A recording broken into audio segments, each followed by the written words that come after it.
नमस्कार, आप देख रहे हैं स्पेशल रिपोर्ट। आपके साथ मैं हूं अंजना ओम कश्यप। लॉकडाउन 4 की मियाद 17 मई को खत्म हो जाएगी। उसके बाद क्या होगा? तमाम राज्यों को और प्रधानमंत्री को अपने अपने सुझाव देने हैं, लेकिन उससे पहले दिल्ली सरकार ने बड़ी पहल की। मैसेजेस के जरिए, मेल के जरिए 5 लाख सुझाव भेजे हैं दिल्ली वासियों ने। आइए आपको दिखाते हैं इस रिपोर्ट में दिल्ली के दिल में क्या है।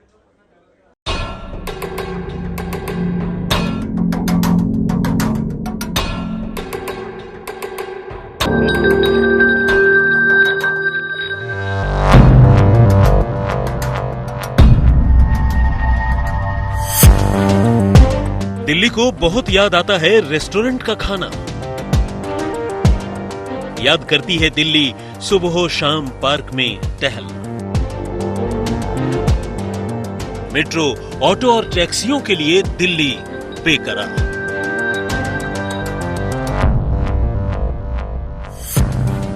माना कि कोरोना संकट गहरा है, सांसों पर पहरा है, लेकिन दिल्ली यूं कभी थमी नहीं, यूं कभी कैद नहीं रही। 50 दिनों के लॉकडाउन में राजधानी दिल्ली पक चुकी है। मुख्यमंत्री अरविंद केजरीवाल ने दिल्ली वालों से पूछा कि कोरोना संकट के बीच जिंदगी पटरी पर लाने के लिए भला क्या करें। इस पर दिल्ली ने सुझावों के अंबार लगा दिए। दिल्ली वाले सबसे ज्यादा मिस कर रहे हैं रेस्टोरेंट का खाना। सुझाव आया है कि रेस्टोरेंट खुलें, भले ही वहां से सिर्फ होम डिलीवरी हो। लोगों ने आवश्यक शर्तों के पालन के साथ मेट्रो, ऑटो और टैक्सी चलाने का सुझाव दिया है। पार्क में योग और तफरीह को भी दिल्ली खूब मिस कर रही है। इसके लिए भी सलाह दी गई है कि टहलने और योगा के लिए पार्क खोल दिए जाएं। सुझाव ये है कि दिल्ली के बाजार खुलें, भले ही ऑड इवन के नियम से खुलें। दिल्ली सरकार को दिल्ली के 5 लाख से ज्यादा लोगों के सुझाव मिले। इन सुझावों के आधार पर दिल्ली सरकार उपराज्यपाल से बातचीत करके फैसला लेगी। जो फैसला होगा वो अगले सोमवार यानी 18 मई से लागू हो जाएगा। 24 घंटे का टाइम था। कल शाम को 5 बजे तक का टाइम था, क्योंकि हमें भी टाइम चाहिए था पढ़ने के लिए। और 24 घंटे में आपको यकीन नहीं होगा जान के कि पौने 5 लाख व्हाट्सएप मैसेजेस आए हमारे पास, 10,700 ईमेल आए और 39,000 लोगों ने फोन करके अपने सुझाव दिए। तो मोटे मोटे तौर पे 5 लाख से ज्यादा सुझाव हमारे पास आए हैं। दिल्ली में कोरोना संकट कम नहीं हुआ है और ये बात दिल्ली के संवेदनशील लोग भी जानते हैं। लिहाजा लोगों ने अपने सुझाव में तमाम सुविधाओं और सेवाओं को बंद करने का सुझाव दिया है। मसलन हेयर कटिंग, सैलून, स्पा बंद रखने का सुझाव दिया गया है। सिनेमा हॉल, थिएटर और स्विमिंग पूल को बंद रखने के भी सुझाव आए हैं। गर्मी की छुट्टियां खत्म होने तक स्कूल, कॉलेज और सभी शिक्षण संस्थान बंद रखने का सुझाव दिया गया है। दिल्ली वालों ने एकमत से कंटेनमेंट जोन को पूरी तरह से बंद रखने की सिफारिश की है। लोग क्या चाहते हैं? दिल्ली के लोग क्या चाहते हैं? क्या स्कूल खुलने चाहिए, कॉलेजेस खुलने चाहिए, एजुकेशनल इंस्टीट्यूशंस खुलने चाहिए? अधिकतर लोगों का कहना है कि अभी नहीं खुलने चाहिए। अधिकतर लोगों का कहना था होटल अभी नहीं खुलने चाहिए, लेकिन रेस्टोरेंट खोल दीजिए, खाने की होम डिलीवरी अलाउ कर दीजिए। लेकिन इस पे लगभग लोगों की सहमति है कि अभी बार्बर की शॉप, नाई की दुकान नहीं खोलनी चाहिए, उसमें काफी ज्यादा कांटेक्ट होता है।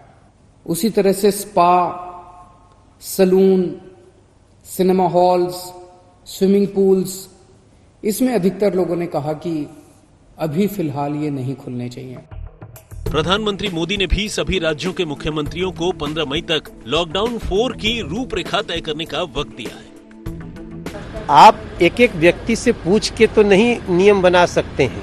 इन टोटालिटी जो पूरा देश कोरोना से जैसे लड़ रहा है, प्रधानमंत्री जी सीएम से बात कर रहे हैं, इनमें एक सारा विचार करके ही ऐसा रास्ता निकलना चाहिए जिससे कोरोना संकट से हम जीते भी और आर्थिक स्तर पे भी हम मजबूत रहें।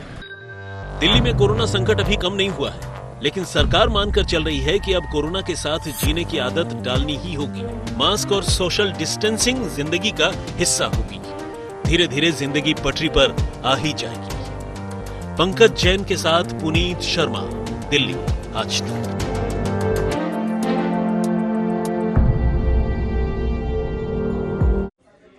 दिल्ली में तो अभी फैसला होना है, लेकिन राजस्थान सरकार ने फैसला ले लिया है। गाड़ियों की और कपड़ों की दुकानें वहां पर खुलेंगी। हालांकि रेस्टोरेंट्स भी खुल रहे हैं, लेकिन आप वहां बैठकर खा नहीं पाएंगे, वहां से खाना लेकर जा सकते हैं। लेकिन हाँ, बाजार के लिए जो भी निकलेगा मास्क अनिवार्य है। लॉकडाउन 4 पूरी तरह नए रंग रूप वाला होगा, नए नियमों वाला होगा।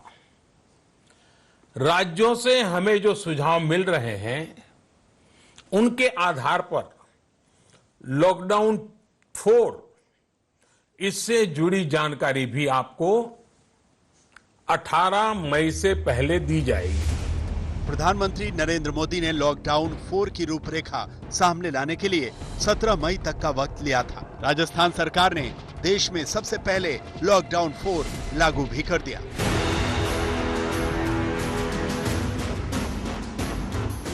करीब 1.5 महीने बाद राजस्थान में बाजार में बहार लौट आई है। सरकार ने कर्फ्यू वाले इलाकों और कंटेनमेंट जोन को छोड़कर बाकी सभी जगहों पर ज्यादातर शोरूम खोलने का ऐलान कर दिया। रेस्टोरेंट और भोजनालय जितने भी है वहाँ लोग टेक अवे की फैसिलिटी शुरू करने की बात की है, होम डिलीवरी की बात भी की है। वहाँ जाके खाना ला सकते हो और वो आपके घर पे खाना भेज सकते हैं। इसी तरह मिठाई की दुकान पे भी यही टेक अवे और होम डिलीवरी की सुविधा शुरू की गई है। उसके अलावा ग्रामीण क्षेत्रों में जो सड़कों पे ढाबे होते हैं, क्योंकि कई लोगों को परेशानी होती है, तो उन ढाबों को शुरू करने की परमिशन दी गई है।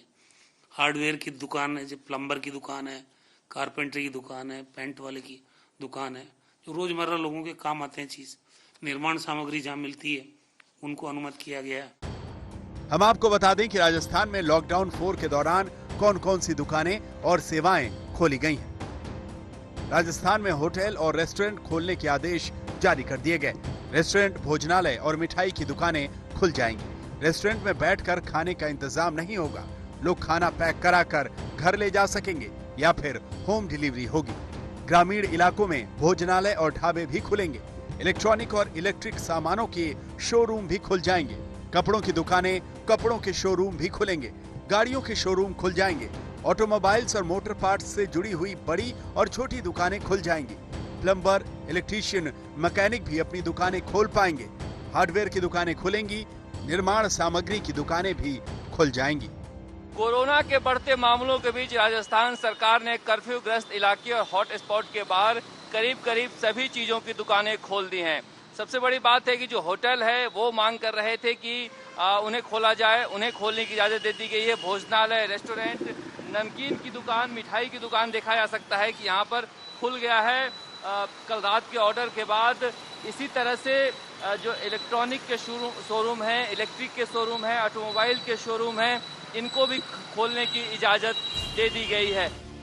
राजस्थान सरकार ने लॉकडाउन 4 का ऐलान ऐसे दिन किया जब पिछले 24 घंटे में ही राजस्थान में एक दिन में कोरोना के सबसे ज्यादा 202 संक्रमित मरीज पाए गए हैं। सरकार का मकसद साफ है, कोरोना अपनी जगह और कामकाज अपनी जगह। शरद कुमार, जयपुर, आज तक। इस बीच कुछ राज्यों में लॉकडाउन की तस्वीर साफ हो रही है, कुछ में अभी भी इंतजार है फैसले का, लेकिन मुश्किलें और चुनौतियां उसी तरह से चल रही हैं। आइए अब आपको उत्तर प्रदेश की रिपोर्ट दिखाते हैं। हमारे सहयोगी ने यह पता लगाने की कोशिश की जो प्रवासी भारतीय इंडिया आ रहे हैं उनके लिए किस तरह से घर पहुंचने के इंतजाम हो रहे हैं। यूपी में क्या हो रहा है देखिए। यूपी एसआरटीसी ने यात्रियों की सुविधा के लिए बसेस की व्यवस्था की, तो उस पर भी सवाल उठ गया, क्योंकि जो चार्जेस लिए जा रहे हैं वो बहुत ज्यादा। हमारे साथ एमडी हैं यूपी एसआरटीसी के, राजशेखर जी, उनसे बात करते हैं। सर ये बताइए, जो ये चार्जेस लिए जा रहे हैं 10,000 रुपए, ये किस हिसाब से ले जा रहे हैं और इतने ज्यादा क्यों हैं? देखिए, पहले तो मैं इस चीज़ में आपके माध्यम से बता दूं चीज़ों पे कि उत्तर प्रदेश सरकार जो माननीय मुख्यमंत्री जी के एक बृहद जनहित में निर्णय लिया गया था कि ऐसे सभी हमारे श्रमिक मजदूर है या किसान भाई है या विद्यार्थी है या ऐसा कोई निवासी है जो उत्तर प्रदेश के किसी परेशानी में लॉकडाउन में फंसे हुए, तो उनको लॉकडाउन के टाइम में जो है वो बसेस को लगा के अन्य राज्यों से भी लगातार उनको लेके आ रहे हैं। और उसके साथ साथ आप देखेंगे तो पिछले 10 दिन में ट्रेन भी लगातार चल रहे हैं, इसमें लाखों लोग जो है ऑलरेडी उत्तर प्रदेश में आ चुके हैं। अब ये भी है कि लेकिन फ्लाइट से भी ट्रेन में किराए को लेकर के सरकार पहले भी गिर चुकी है, ऐसे में बस के लिए इतना पैसा लेना कहाँ से लॉजिक है, मतलब क्या कैलकुलेशन क्या की गई? देखिए, बस का जो है, जो फ्लाइट से जो आ रहे हैं, वो चार्टर्ड बस का जो होता है पूरा उत्तर प्रदेश में किसी भी डिस्ट्रिक्ट में उनको ले जा सकता है। तो उसके लिए जो चार्टर्ड रेट जो है वो तय किया गया है। वो चार्टर्ड रेट जो वो पे करेंगे, हो सकता है कि उस बस में 20 लोग जाए, उस बस में 25 लोग जाए उस चीज़ों पे, तो वो उस एंगल से वो डिवाइड हो जाता है, वो चीज़ें वो बाहर उसमें उतना नहीं पड़ता उन चीज़ों पे। और जो टैक्सी की बात है कि टैक्सी का जो है, क्योंकि वो छोटे रेडियस में 250 किलोमीटर तक जा सकते हैं, वो एक दिन का पूरा चार्जेस उसमें होता है कि वो यूज़ कर सकते हैं एक दिन के लिए। और उसमें ये भी संज्ञान में आया कि टैक्सी का जो रेट जो बताया गया 250 किलोमीटर का जो रेडियस में जा रहे हैं, वो ज़्यादा जो बताया गया, तो इस पर फिर तत्काल जो है परिवहन निगम ने संज्ञान में लिया है। उसमें एक कमेटी गठित की है और उस कमेटी में 3 मेंबर्स है। वो तीनों परीक्षण कर लेंगे उन चीज़ों पे, अगर उसमें संशोधन करनी है, उसमें कम करनी है, तो तत्काल जो है निर्णय लेके वो कार्रवाई की जाए। और अब बात सरकार की तरफ से ऐलान किए गए आर्थिक राहत की। जी हां, वही पैकेज जिस पर रोज निर्मला सीतारमण देश की वित्त मंत्री प्रेस कॉन्फ्रेंस कर रही। बीते दिन एमएसएमई क्षेत्र में क्या फायदा दिया जाएगा, इस पर उन्होंने ऐलान किया। तो आज प्रवासी मजदूरों पर और किसानों पर जोर था। ये आपको दिखाते हैं। 1 नेशन 1 राशन कार्ड, यानी एक देश में एक राशन कार्ड किसी भी मजदूर को, चाहे वो किसी भी राज्य में हो, फायदा पहुंचाएगा। कैसे, इस रिपोर्ट में देखिए।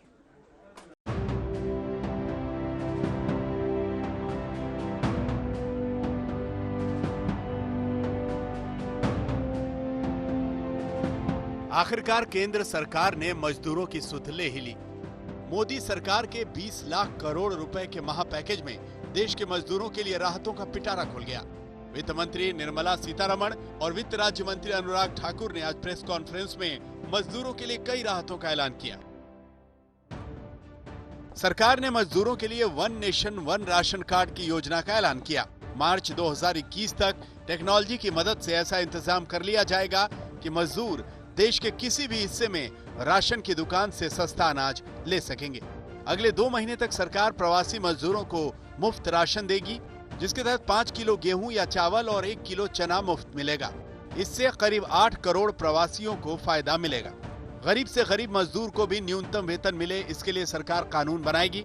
रेहड़ी पटरी जैसे छोटे कारोबारियों को 10,000 रुपए का स्पेशल लोन मिलेगा। इससे रेहड़ी पटरी लगाने वाले 50 लाख लोगों को लोन मिल सकेगा। सरकार प्रवासी मजदूरों और शहरी गरीबों के लिए सस्ते मकान वाली योजना लाएगी।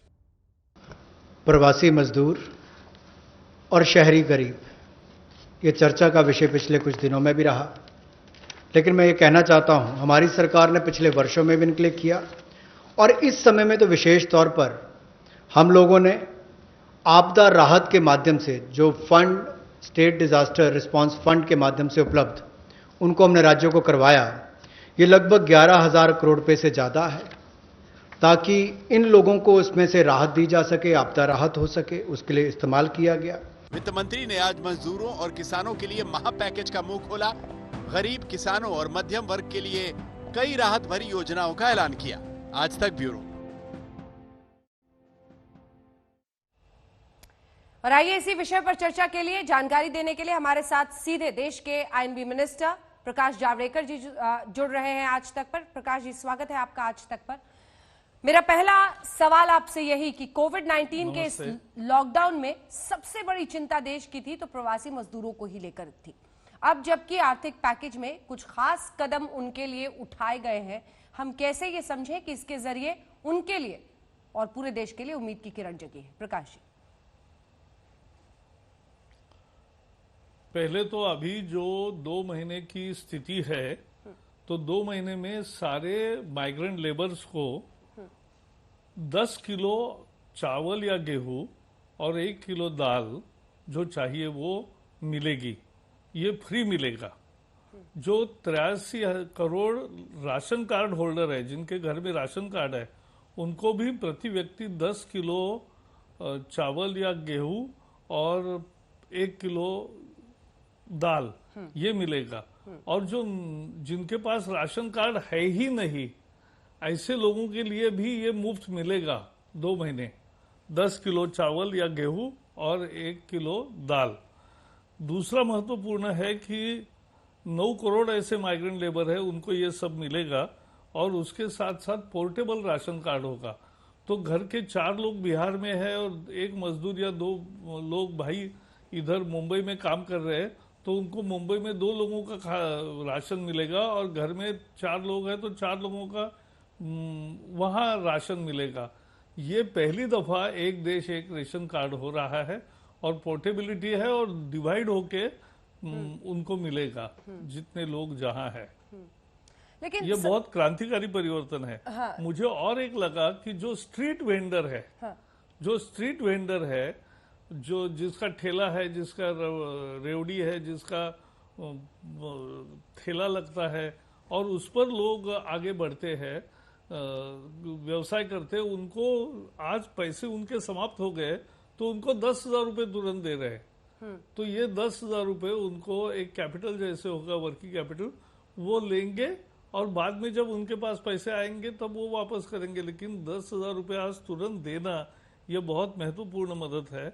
इसके साथ साथ जो हाउसिंग के लिए भी किया है और फार्मर्स के लिए 2 लाख करोड़ का क्रेडिट बूस्ट दे रहे हैं 2.5 करोड़ किसानों को।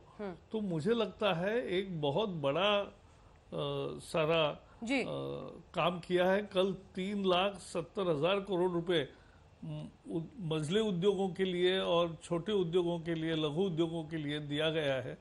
तो एक पूरी व्यवस्था समाज के हर तबके को जो जरूरत है वो देने का ख्याल मोदी जी ने किया और उसी का ये आविष्कार है। ठीक है, लेकिन राजनीतिक रूप से अगर हम देखें तो कांग्रेस पार्टी का प्रहार जारी है। प्रकाश जी, मेरा अगला सवाल इसी पर है। राहुल गांधी ने आज भी कहा है कि मजदूरों की परेशानी पर हम सरकार से मदद इनको दिला कर रहेंगे।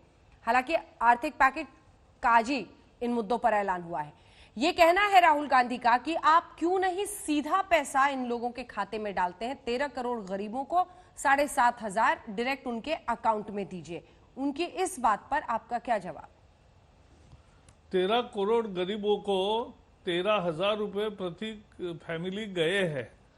एक तो जो किसान है, छोटी भी जमीन हो, वो किसान है, उसको 2,000 रुपए पहुंच गए हैं।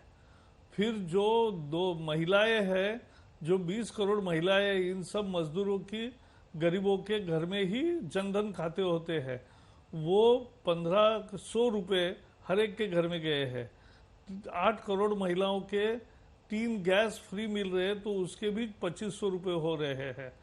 उसके साथ साथ जो सीनियर सिटीजन हो रहे हैं उनके भी 1-1 हजार रुपये पहुंच गए हैं। तो सब हिसाब लगाए तो जो राहुल गांधी मांग रहा है उससे ज्यादा ही दिया है। लेकिन अभी भी आज भी सड़कों पर मजदूर दिखाई दे रहे हैं प्रकाश जी, तमाम कोशिशों के बावजूद, क्योंकि तमाम मुख्यमंत्री भी कह रहे हैं कि जो जहां पर बड़ा दुख है वहीं रुके। लेकिन इसके लिए भी ये दुख बहुत बड़ा है, लेकिन इसके 2 पहलू है, हमें समझने चाहिए। केंद्र सरकार ने राज्य सरकारों को 11,000 करोड़ रुपए दिए हैं और 11,000 करोड़ रुपए में ये कहा है कि आप जो भी मजदूर है उनको रोकिए, उनको शेल्टर दीजिए, उनको खाना 3 बार दीजिए, सब कुछ उनकी व्यवस्था करिए, उसके लिए पैसे दिए हैं। लेकिन अगर वहां कहीं नहीं हो रहा है तो एक मुद्दा है। और दूसरा पहलू यह है कि लोगों को ऐसा सब संकट के न्यूज सुन के घर जाने को दिल कर रहा है। अब 10 लाख लोग गए ना, 10 लाख मजदूर रेलवे से गए, तो अब रोड से जाने का कोई मतलब नहीं है। मैं देख रहा हूं अनेक राज्यों ने जो चल रहे मजदूर उनको भी रोक के तुरंत वहां बसों में बिठा दिया और बसों से वो दूसरे राज्य के सीमा तक पहुंचा दिया। तो ये भी काम चल रहा है। तो मुझे लगता है कि मजदूरों को भी जरा धीरज रखना चाहिए और ये काम समझ के करना चाहिए कि ऐसा अपना जान जोखिम में न डाले। हाँ। और सरकार का साथ दे। महाराष्ट्र से ही आप हैं प्रकाश जी, और इसीलिए मेरा अगला सवाल महाराष्ट्र को लेकर है। क्या जो परिस्थितियां, मतलब टॉप 5 स्टेट्स में हम देखें तो सबसे ऊपर महाराष्ट्र के ही आंकड़े हैं, क्यों ऐसा हुआ है, क्या लगता है? महाराष्ट्र में, मुंबई में कुछ पॉकेट्स है, मुंब्रा वगैरह कुछ पॉकेट्स है, मालेगांव जैसे पॉकेट्स है, पुणे में पॉकेट्स है, नवी मुंबई में पॉकेट्स है, जहां ये बड़ा एक संक्रमण हो गया है। और संक्रमण का एक बड़ा अच्छा है कि पिछले दिनों में कंटेनमेंट जोन करने से वहां से कोई आएगा नहीं, बाहर जाएगा नहीं और बाहर से कोई जाएगा नहीं, इससे बहुत मात्रा में रोका गया है। जो सारे घरों में जाकर टेस्ट हो रहे उससे संक्रमितों की संख्या पता चलता है, लेकिन बहुत सीरियस और मरने वालों की तादाद में निश्चित रूप से एक ठहराव सा है कि ज्यादा तीव्र गति से नहीं बढ़ रहा है। तो मुझे लगता है कि ये भी काबू में आ जाएगा। लॉकडाउन को लेकर आपको क्या लगता है 17 मई के बाद क्या परिस्थितियां होंगी? क्योंकि अभी तो राज्यों से सुझाव मांगे गए हैं, दिल्ली में भी 5 लाख लोगों ने जवाब दिया है, राजस्थान ने आज से ही बाजार खुलने की इजाजत दी है कुछ शर्तों के साथ। आपको क्या दिख रहा है 18 मई के बाद? मुझे भी विश्वास है कि 17 तारीख के बाद एक तो राज्यों पर निर्भर होता है, क्योंकि केंद्र सरकार एक गाइडलाइन देती है लेकिन आगे राज्य करता है। तो सभी जगह इकोनॉमिक एक्टिविटीज सभी चले, क्योंकि हमने एक अनुभव लिया कि एक गली में 4 दुकानें खोलेंगे ऐसा जब आदेश निकला तो बाकी दुकानदारों ने प्रेशर किया कि आपका चारों का ही क्यों चलेगा, हमारा क्यों नहीं चलेगा। तो 4 लोगों ने भी नहीं खोला तो सबके बंद रहे। और इसलिए अभी जो होगा वो मुझे लगता है सोशल डिस्टेंसिंग और फिजिकल डिस्टेंसिंग के साथ ये लोग निश्चित रूप से दुकानें भी शुरू हो सकती है और बाकी भी व्यवस्था होगी। हाँ, जहाँ संक्रमण ज्यादा है और जहाँ कंटेनमेंट जोन्स है बहुत सारे, तो वहाँ जरा स्थिति अलग रहेगी, लेकिन बाकी ग्रीन जोन है वहाँ लगभग एक्टिविटीज सारी शुरू हो गई है। 500 से ज्यादा जिले हैं, 200 जिले ऐसे हैं, 150 जिले ऐसे हैं कि जहाँ ऑरेंज जोन है वहाँ भी लगभग सारी एक्टिविटीज शुरू होगी। और जो रेड जोन है वही थोड़े से बंधनों के साथ लेकिन व्यवहार खुलेगा। अब हमें जीने की आदत करना चाहिए कोविड के साथ, और हमें इसलिए हाथ लगातार धोते रहना, हाइजीन का पालन करना, मास्क लगाना और उसके साथ साथ बाहर जाते समय लोगों से 1-2 गज की दूरी बना के ही सारे व्यवहार करना, ये काम करना जरूरी है। अभी तो 2-3 दिन और प्रकाश जावड़ेकर जी, निर्मला सीतारमण जी आगे के हिस्से का भी ऐलान करने वाली हैं। अभी तक क्या हमारे आने वाले दिनों में, आज मजदूरों पर फोकस था, किसानों पर था, आने वाले दिनों में किन चीजों पर ज्यादा फोकस रह सकता है सरकार का? मुझे लगता है समाज की बाकी जो वर्ग है वो और उसके साथ साथ जो अन्य क्षेत्र है उनके बारे में निश्चित रूप से बड़ी बड़ी योजनाएं आएगी, क्योंकि मोदी जी जब विचार करते हैं तब सभी वर्गों के सभी समस्याओं का सही निदान होकर उसका सही इलाज के लिए जितना जरूरी है उतना करना, ये है। सिंबॉलिज्म में वो जाते नहीं, वो जितनी जरूरत है उतने देते, तो 3 लाख करोड़ भी देते हैं और 3000 करोड़ भी देते हैं। तो जहां जैसी जरूरत है वैसे वो देते हैं। ये आत्मनिर्भरता अभियान के लिए आर्थिक पैकेज का ऐलान प्रधानमंत्री ने इस दिशा में संकेत देते हुए इस आर्थिक पैकेज का ऐलान किया, तो ये तो और भी जरूरी हो जाता है, जैसा कि आप खुद भी कह रहे हैं कि 18 मई के बाद आखिर आर्थिक गतिविधियां शुरू होंगी, तभी तो इस पैसे का इस्तेमाल उस दिशा में जाएगा। प्रकाश जी,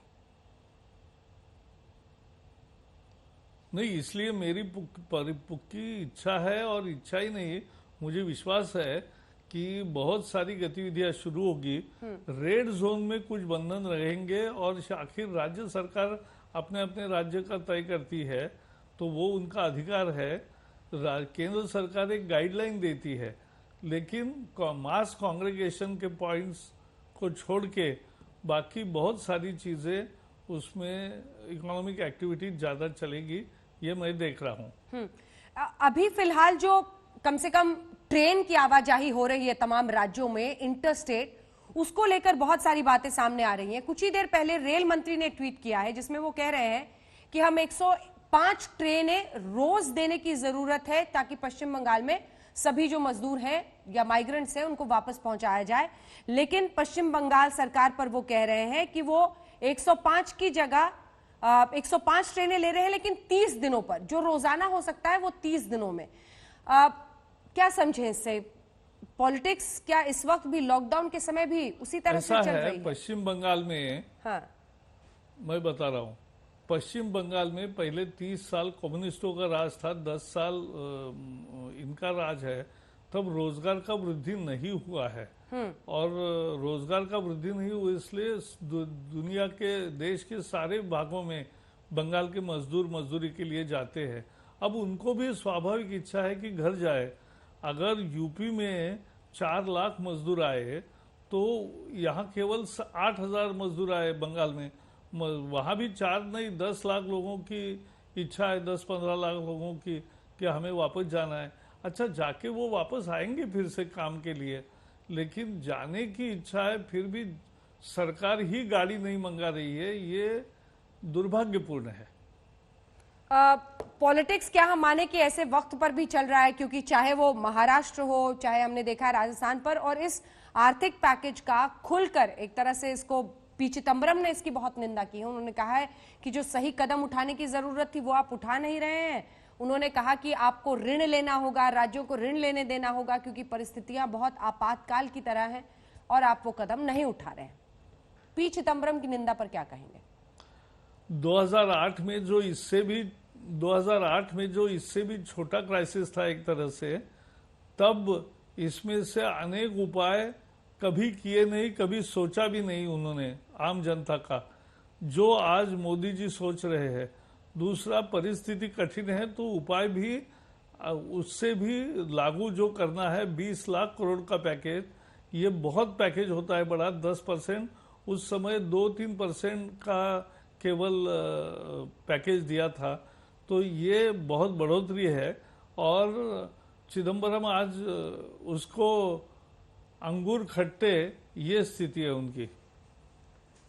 पी चिदम्बरम के बारे में आप कह रहे हैं कि वो परिस्थितियां अंगूर खट्टे, मतलब आपको लग रहा है कि ईर्ष्या होने की वजह से कांग्रेस पार्टी इस तरह के आरोप लगा रही है?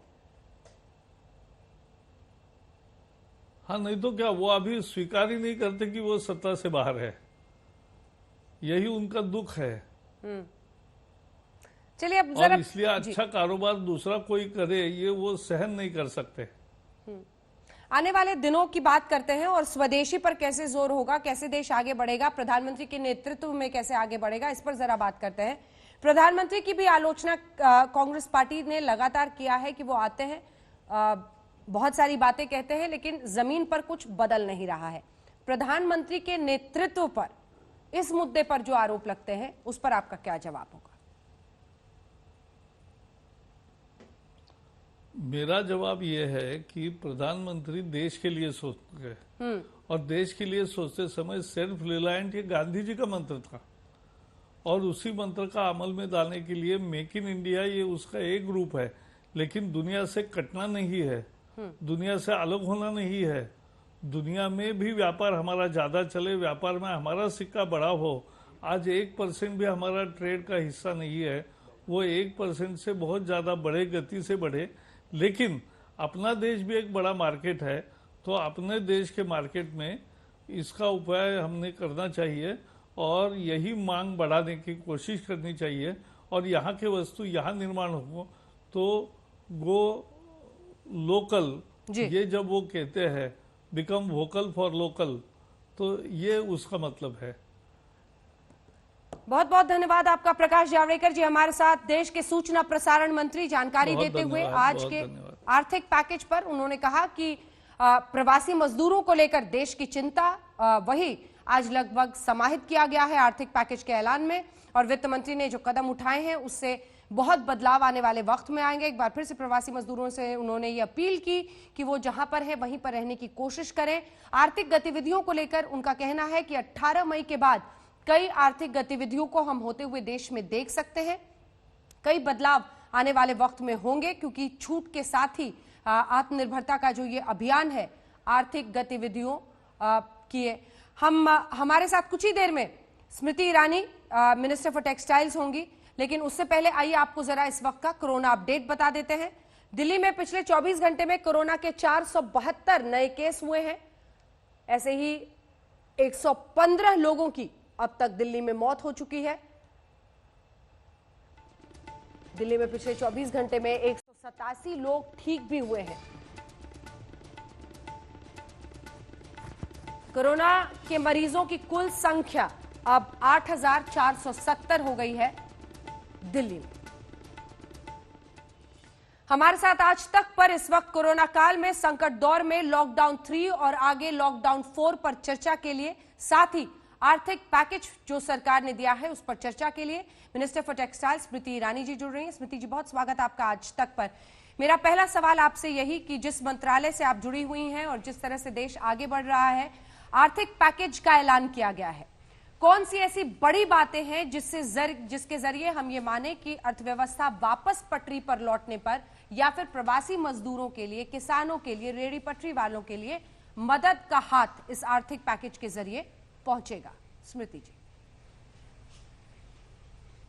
20 लाख करोड़ का एक पैकेज जब घोषित होता है 130 करोड़ की जनता वाले देश में, तो कई इस प्रकार की उम्मीदें जगती हैं, चाहे वो किसान के संदर्भ में हो, चाहे वो हाथगाड़ी के हमारे विक्रेता हो, चाहे वो हमारी सेल्फ हेल्प ग्रुप की बहनें हो, चाहे वो एमएसएमई का सेगमेंट हो, चाहे वो हाउसिंग हो, चाहे वो डिस्कॉम हो। अन्ना जी, इसमें सबसे पहले मैं आपको याद दिलाना चाहूंगी कि जब लॉकडाउन की घोषणा हुई थी तब सरकार की प्राथमिकता थी कि जो गरीब है वो भूखा ना सोए, इसीलिए 1,70,000 करोड़ का एक पैकेज प्रधानमंत्री गरीब कल्याण योजना के तहत घोषित किया गया। 3 महीने का राशन 80 करोड़ नागरिकों तक पहुंचाने का प्रयास भारत सरकार ने किया, उसमें प्रदेश की सरकारों का सहयोग मिला। साथ ही सरकार ने 20 करोड़ महिलाओं को देश में उनके बैंक के खाते में 3 महीने तक डीबीटी के माध्यम से पैसा पहुंचाया, चाहे वो दिव्यांग हो या वरिष्ठ नागरिक, हर खेमे हर तबके का ख्याल प्रधानमंत्री गरीब कल्याण योजना के तहत रखा गया। लेकिन साथ ही आर्थिक दृष्टि से जिस बात को आपने छेड़ा है उसका अगर जवाब दूं तो 3 लाख करोड़ की बैंक की गारंटी देना, 45 लाख एमएसएमई यूनिट्स के लिए, अगर हम छोटा सा एक सिंपल गणित करें कि उस एक यूनिट में अगर 10 लोग भी काम करते हैं तो इसका मतलब 45 लाख यूनिट्स के माध्यम से 4.5 करोड़ नागरिकों की नौकरियों को सशक्त करने का 3 लाख करोड़ की वित्त मंत्री की घोषणा वो सहारा देती है। बिना कोलैटरल के एसएमईज को लोन देना, उनका अगर कोई डेट है, बैड डेट है, उसको रिस्ट्रक्चर करने की उसमें बात शामिल है। इंटरेस्ट सबवेंशन हमारे किसानों को देना, किसान क्रेडिट कार्ड की आज जो घोषणा हुई है, 1 नेशन 1 राशन कार्ड की जो घोषणा हुई है, लगभग 70 करोड़ लोगों के पास देश में 23 राज्यों में इस प्रकार का एक वातावरण खड़ा होना प्रशासनिक अपने आप में ऐतिहासिक है। और अंजना जी, ये सारे काम हम तब कर रहे हैं जब देश लॉकडाउन की स्थिति में। आप सोचिए, पूरे देश में कृषि समुदाय में जो फसल हुई वो कटी भी, नई बुआई भी हुई और उस फसल के प्रोक्योरमेंट की प्रक्रिया भी चल रही है।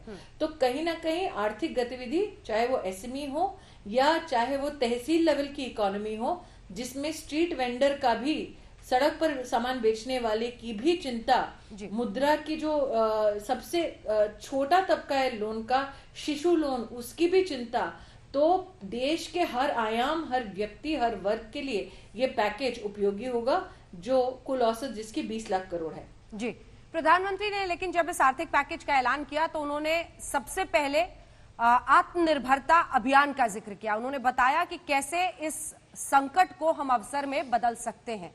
उन्होंने पीपीई किट्स का जिक्र किया, उन्होंने N95 मास्क जो हम बना रहे हैं, जो पीपीई किट हम एक भी नहीं बनाते थे देश में, वो अब हम रोजाना 2 लाख के आसपास बना रहे हैं। आपके मंत्रालय का भी इसमें योगदान रहा है। ये स्वदेशी का मंत्र, ये कैसे वाकई, क्योंकि ये सुनने में बड़ा, और हर हिंदुस्तानी की यही महत्वाकांक्षा है, अंदर की उम्मीदें हैं कि किसी तरह से हम मैन्युफैक्चरिंग हब बन जाए, किसी तरह से हम अपने आप को विश्व में ऐसे स्थापित करें कि हम ही सेंटर हैं मैन्युफैक्चरिंग के।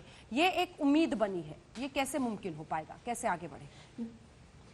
देखिए, वर्षों से एक ये चर्चा होती थी कि हिंदुस्तान में अगर कुछ सामान आया, रॉ मटेरियल आया, तो चलें उसको एक असेंबली की दृष्टि से देखा जाए। हिंदुस्तान खुद इतना आत्मनिर्भर क्या हो सकता है कि 0 से लेके 10 तक जितनी सप्लाई चेन की जरूरत है, वो सारी जरूरतें प्लस साइंटिफिक कंपोनेंट मिलाकर एक product uniquely make in India बनाए। अब लोग अक्सर ये सोचते हैं कि जब लॉकडाउन नहीं था अंजना जी, तब भी लोगों को लगता था कि टर्न अराउंड टाइम जो होता है साइंटिफिक कम्युनिटी का, अथवा एक बार आप एक साइंटिफिक स्पेसिमेन तैयार भी कर लेते हैं तो वो कॉस्ट इफेक्टिव नहीं हो पाता। आपने पीपीई का उल्लेख किया, उससे थोड़ा पहले मैं ले जाती हूँ, हाइड्रोक्सी क्लोरोक्वीन की पूरे विश्व में दरकार हुई। हिंदुस्तान दुनिया का फार्मेसी बन गया। कुछ लोगों को ये चिंता थी कि हमारे पास पर्याप्त है, आज हालत यह है कि 60 से ज्यादा राष्ट्रों में हमने हाइड्रोक्सी क्लोरोक्वीन मानवता के आधार पर पहुंचाए, उनके लिए हिंदुस्तान सहारा बना। जहां तक पीपीई किट्स की बात है, इस देश में एक भी नहीं बनता था। इस देश में लगभग सालाना 50,000 पीपीई किट इंपोर्ट होता था, देश की इतनी दरकार हुआ करती थी। और लोगों का यह मानना था कि जो उसका मटेरियल है, मेडिकल मटेरियल है, वो हिंदुस्तान में इतना बन नहीं सकता, बन भी गया तो स्टिच नहीं हो सकता, स्टिच हो भी गया तो इंटरनेशनल स्टैंडर्ड्स के अनुकूल नहीं होगा। 1 मार्च को एक भी पीपीई किट का ना होना, और आज जब मैं आपसे बात कर रही हूँ, दिन के 3 लाख पीपीई किट्स हमारे देश में हमारी ही कंपनियां, हमारे ही लेबर, हमारा ही स्टिचिंग सिस्टम्स, हमारी ही साइंटिफिक कम्युनिटी, ये लोग बना रहे हैं। देश में मार्च के महीने में पहले 10 दिन में एक ही लैब हुआ करती थी कोयम्बटूर में। आज डीआरडीओ, ऑर्डिनेंस फैक्ट्री की लैब्स रीऑर्गेनाइज हुई हैं ताकि पीपीई किट्स के अगर सैंपल्स इंडस्ट्री देती है तो उनका टेस्टिंग में कोई गतिरोध ना आए। आज मुझे एक हिंदुस्तानी होने के नाते लॉकडाउन में शायद विश्व की एक ही इकोनॉमी है जिसमें जीरो से एक इंडस्ट्री पनपी, और आज 1.5-2 महीने बाद उस इंडस्ट्री की वैल्यू 7 से 8,000 करोड़ की है। जहां एक भी नई कंपनी थी, आज 200 से ज्यादा कंपनियां हैं। और अभी भी मैं उन कंपनियों को नहीं गिन रही हूं जिनके सैंपल देश के 9 लैब्स में वर्तमान में टेस्टिंग स्टेज पर हैं। तो आप सोचिए, आगामी 10, 15, 20 दिन में हम 200 कंपनियां तक हैं, हम 300-400 तक पहुंच सकते हैं। ये संभावना एक लॉकडाउन की स्थिति में सिर्फ हिंदुस्तान में ही हमने राष्ट्र के सामने और विश्व के सामने प्रस्तुत की है। लेकिन और ये भी कह दूं अंजना जी, जो इंपोर्ट होते था उसकी कीमत और जो आज बनता है उसकी कीमत में जमीन आसमान का फर्क है। और हमारी क्वालिटी हिंदुस्तान की बेहतर है इंपोर्टेड मटेरियल से। वो 2,200 रुपए का मिलता था, हम 600 रुपए में बनाकर हमारे डॉक्टर्स को दे रहे हैं। लेकिन स्वदेशी को और भी बल मिले, इसके लिए आर्थिक गतिविधियों का इन तमाम कुटीर और लघु उद्योगों में जरूरी हो जाएगा। तो क्या आप ये मानती हैं कि 17 मई के बाद हम वाकई इस तरह की सुगबुगाहट देखेंगे? राजस्थान ने आज कई बाजार खोल दिए हैं, कई जगह आर्थिक गतिविधियां शुरू हो रही हैं। क्या आपका भी ये मानना है कि 18 मई के बाद हम तमाम सुरक्षाओं को नजर में रखते हुए धीरे धीरे आर्थिक गतिविधियां शुरू करें? पीपीई की जो आप कहानी कह रहे हैं अंजना जी, वो सारी सुविधाओं और सारे जो कानून हैं, सारी जो सोशल डिस्टेंसिंग की मर्यादाएं हैं, सैनिटाइजेशन की मर्यादाएं हैं, उसको कड़े लॉकडाउन के वक्त हमने कर दिखाया है। तो आज मेरी आशा ये है कि जब हम कड़े लॉकडाउन के वक्त इतनी बड़ी इंडस्ट्री खड़े कर सकते हैं 1 महीने की अवधि में, तो आगामी समय में जैसे प्रधानमंत्री जी ने कहा कि हमारा न्यू नॉर्मल ये होगा कि सोशल डिस्टेंसिंग का हमें पालन करना पड़ेगा। मास्क चेहरे पे वो सिर्फ N95 के ना हो, अगर रेगुलर मास्क भी, फेस कवर अगर हम इस्तेमाल करें तो वो भी हमारे जीवन का एक अभिन्न अंग बनेगा कुछ समय के लिए। आज आपसे वार्ता करते वक्त मेरे चेहरे पर जो मास्क है वो कोई N95 का मास्क नहीं है, क्योंकि मैं एक ऐसे जोन में नहीं हूं वर्तमान में जहां पर कोई अफेक्टेड हो। लेकिन ये कपड़ा एक वीवर, एक बुनकर का कपड़ा है जिसको सिला है एक महिला सेल्फ हेल्प ग्रुप ने। इसका मतलब हमारी आर्थिक व्यवस्थाओं में 3-4 अलग अलग छंद एक नए सवेरे की तलाश में कुछ नई उपलब्धियां प्राप्त कर सकती हैं। और बुनकरों का आपने जिक्र किया, आपके मंत्रालय से जुड़े हुए हैं, आपको लगता है कि एमएसएमई क्षेत्र में जो ये फायदे पहुंचाए गए हैं वो उन बुनकरों की भी जिंदगी में थोड़ी रोशनी भरेगा? बुनकर अंजना जी जुड़ा होता है मुद्रा योजना से। कोविड से पहले भी हमने कोशिश की थी कि बुनकर मुद्रा योजना से जुड़े, तत्पश्चात उसके जीवन में क्या आर्थिक सुधार आया है उसकी भी हम पुष्टि करें। और मुझे ये कहते हुए प्रसन्नता है कि जिन जिन बुनकरों को हमने मुद्रा योजना से जोड़ा उनकी आय में 50 से 60% की बढ़ोतरी हुई। और आज वित्त मंत्री जी ने जो विशेष मुद्रा योजना में शिशु का जो एक सेगमेंट है उसके संदर्भ में जो घोषणा की है, मुझे लगता है वो धरातल के इसी प्रकार के हमारे नागरिक की बहुत बड़ी सहायता करेगा, उसका बहुत बड़ा सहारा बनेगा। लेकिन टेक्सटाइल एक ऐसा सेक्टर है अंजना जी, जो सिर्फ बुनकर को या बड़ी इंडस्ट्री को इम्पैक्ट नहीं करता, हमारे फार्मर को भी, कृषि को भी इम्पैक्ट करता है।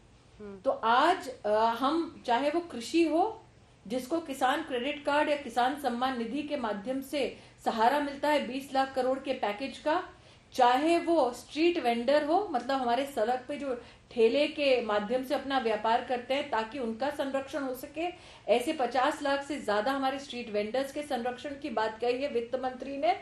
चाहे वो महिला हो, उसको सेल्फ हेल्प ग्रुप में अगर कैपिटल सपोर्ट चाहिए तो उसको भी बढ़ोतरी करके दिखाया है इस आर्थिक पैकेज ने, जिसको प्रधानमंत्री जी ने राष्ट्र के सम्मुख प्रस्तुत किया। स्मृति जी, जो मास्क आप पहनी हुई हैं, मुझे लगता है वो इकट प्रिंट या इस तरह का अलग अलग जो बुनकर काम करता है उसका है। मेरा सवाल आपसे ये है कि जिस मंत्रालय को आप रिप्रेजेंट करती हैं, इस कपड़ा उद्योग ने हिंदुस्तान में कई उतार चढ़ाव देखे हैं। एक वक्त पर अगर अंग्रेजों ने यहाँ पर आकर अपना वर्चस्व कायम करने की कोशिश की तो वो रेशम और यहाँ के मसालों की ही वजह से था।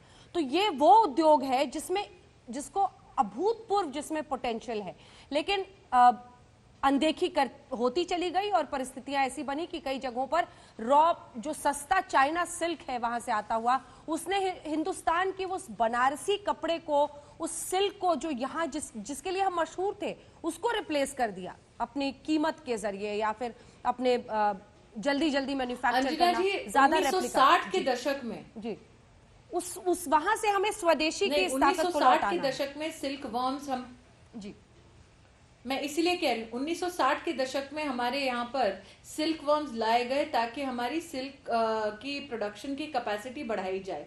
आप सोचिए 1960 से लेकर 2014 तक इस सूक्ष्म एक विषय को अध्ययन के रूप में उठाया नहीं गया। हमने हमारी जो स्वदेशी सिल्क प्रोडक्शन है, कुकून है, उसके बारे में सेंट्रल सिल्क बोर्ड के माध्यम से काम किया। कई लोगों को ये लगता था कि आप सिल्क का धागा निकालने के लिए उसका इस्तेमाल कर सकते हैं। नॉर्थ ईस्ट में हमने बापू को समर्पित, गांधी जी को समर्पित अहिंसा सिल्क की बात की, जिसमें हम लोग उस वर्म को मारते नहीं हैं ताकि मार्केटिंग का वो एक नया आयाम बने।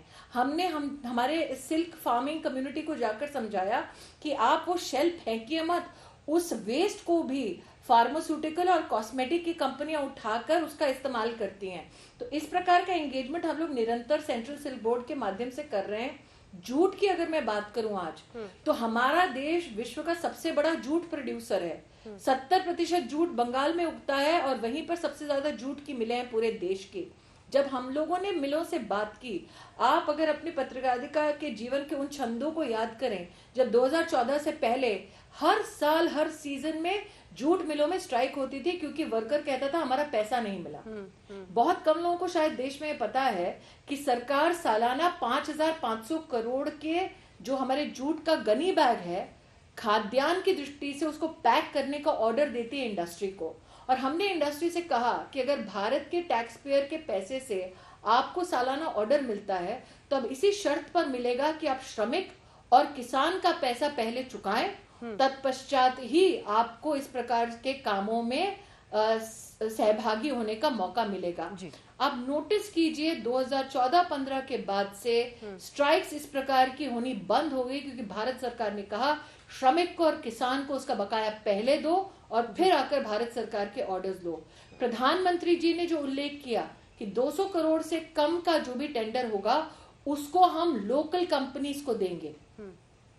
इसका मतलब हम ये नहीं कहते हम प्रोटेक्शनिस्ट हो रहे हैं, लेकिन जब आर्थिक चुनौतियां पूरे विश्व को घेरती हैं तो प्रधानमंत्री जी जानते हैं कि हमारा दायित्व है कि हम पहले अपनी इंडस्ट्री, अपना एंटरप्राइज, अपने खुदरा व्यापारी को पहले मौका दें और हमारे नागरिकों के नौकरियों को संरक्षित करें।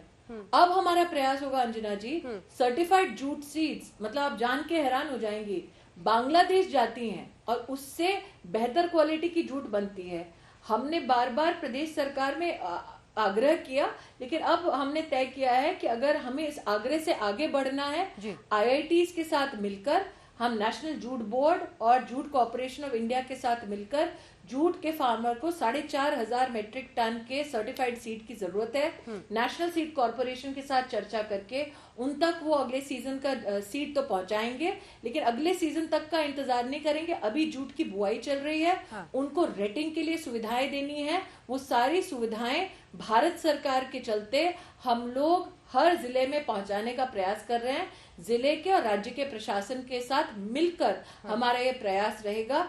तो जब हम टेक्सटाइल को देखते हैं, प्रधानमंत्री ने कहा है कि संकुचित सोच में मात्र कपड़े की दृष्टि से मत देखो, फार्म से फॉरेन की कल्पना को रखो, जो आज प्रधानमंत्री जी के नेतृत्व में फलीभूत हो रही है। बिल्कुल, और सक्रियता से ही ये सपना स्वदेशी का पूरा होगा। मेरा अगला सवाल आपसे लेकिन उस परिस्थिति को है जो हिंदुस्तान की राजनीति में लॉकडाउन में भी लॉक नहीं हुआ है। राहुल गांधी प्रधानमंत्री के नेतृत्व पर, मजदूरों पर को लेकर आपकी सरकार की संवेदनशीलता पर और साथ ही आर्थिक पैकेज पर पी चिदम्बरम का कहना है कि ये धोखा है आंखों का। क्या होगा आपका जवाब?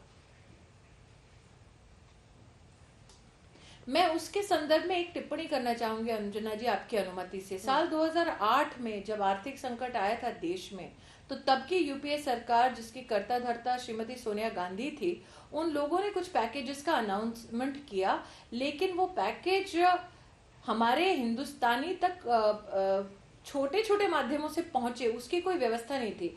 मैं उदाहरण ही तो आपसे कहना चाहती हूँ, 90,000 करोड़ का डिस्कॉम का पैकेज वित्त मंत्री जी ने कल घोषित किया था। अगर आप उस पैकेज की पूरी डिस्क्रिप्शन को पढ़ें, विश्लेषण को पढ़ें, तो उसमें छंद है जो कहता है कि अगर ये डिस्कॉम्स बिजली कंपनियां 90,000 करोड़ रुपए का सहारा लेती हैं, तो अंतोगत्वा वो उस सहारे को कंज्यूमर तक, मतलब भारतीय नागरिक तक पहुंचाने की व्यवस्था करे। ये जो कंडीशनैलिटी है तब नहीं थी जब यूपीए की सरकार थी, ये अब है जब मोदी जी की सरकार है। तो वो लोग जो कहते हैं ना, हिंदी में कहावत है अंगूर खट्टे हैं, अब या तो आप खट्टे अंगूरों की चर्चा करें या फिर वो अंगूर कैसे पौष्टिक आहार बने किसी किसान के लिए, किसी गरीब परिवार के लिए, आप उसकी चिंता करें। तो मुझे लगता है अगर आप आर्थिक पैकेज की बात करेंगे तो सबसे ज्यादा जब लॉकडाउन की घोषणा हुई थी तब दरकार थी कि हर घर तक अनाज पहुंचे। 80 करोड़ परिवारों तक अनाज पहुंचाना। टेक्सटाइल के साथ साथ मेरा सौभाग्य है कि महिला बाल विकास में भी काम करने का मुझे मौका मिला। लॉकडाउन के वक्त जो गर्भवती महिलाएं हैं, जो लैक्टेटिंग मदर्स हैं, दूध पिलाने वाली माताएं हैं, उनके घर तक अंजना जी जाकर हमारी आंगनबाड़ी की बहनों ने उनका टेक होम राशन जो आंगनबाड़ी में मिलता था, आंगनबाड़ी बंद था तो लोग सरकार तक नहीं पहुंच सकते थे, सरकार लोगों तक पहुंची। और आज हर राज्य का आंकड़ा आपको कहते हुए प्रसन्नचित्त हूं, 9 करोड़ से ज्यादा गर्भवती महिलाओं के घर तक राशन पहुंचाने का जो गरीब कल्याण योजना है उसके माध्यम से तो पहुंच ही रहा था, लेकिन एक विशेष प्रोटीन का आहार उस गर्भवती महिला तक पहुंचे, ऐसे देश की 9 करोड़ बहनों तक हमारी आंगनबाड़ी की बहनों ने पहुंचाया है। जी, चलते चलते एक आखिरी सवाल, एक छोटा सा उसका जवाब दे दीजिएगा आप, क्योंकि और ये हल्के नोट पर ये सवाल है, लॉकडाउन के दिन है और आप काफी एक्टिव हैं सोशल मीडिया पर, कुछ तस्वीरें डालती हैं, आपने पुराने अपने सीरियल का भी एक वीडियो डाला है। इस लॉकडाउन का अनुभव स्मृति ईरानी के लिए कैसा रहा? छोटा सा जवाब। मुझे लगता है इस लॉकडाउन में बहुत पुरुषों ने बर्तन मांजने सीख लिए, बहुत बेटों ने, भाइयों ने खाना पकाना सीख लिया, बहुत ऐसे लड़के हैं जिन्होंने घर में पोछा मारना सीख लिया। तो एक माँ होने के नाते मैं कहूंगी कि आज आपने लॉकडाउन में सीखा है, आगे भी घर में महिलाओं की इसी प्रकार से मदद करते रहिएगा। आपने अपने दूसरे मंत्रालय का भी हक इस लाइन के साथ अदा कर दिया। बहुत बहुत धन्यवाद आपका हमारे साथ केंद्रीय मंत्री स्मृति। मुझे लगता है जो गृहिणी अंजना जी इसे सुन रही हैं, हाँ। आज जो भी माँ गृहिणी आपको सुन रही है, उसकी भी अपने परिवार के भाइयों, बेटों और पतियों से यही अपेक्षा है कि आज तो आप बर्तन मांज रहे हैं, घर काम में हाथ बटा रहे हैं, लॉकडाउन के पश्चात भी इसी संवेदना के साथ घर की महिला का सम्मान भी करें और मदद भी करें। बहुत बहुत धन्यवाद आपका हमारे साथ जुड़ने के लिए, जिनका ये मानना था कि आने वाले दिनों में आत्मनिर्भरता का ये अभियान चलेगा आगे, स्वदेशी का मंत्र देश हासिल करेगा। अपने मंत्रालय की तमाम उपलब्धियां वो गिनाते हुए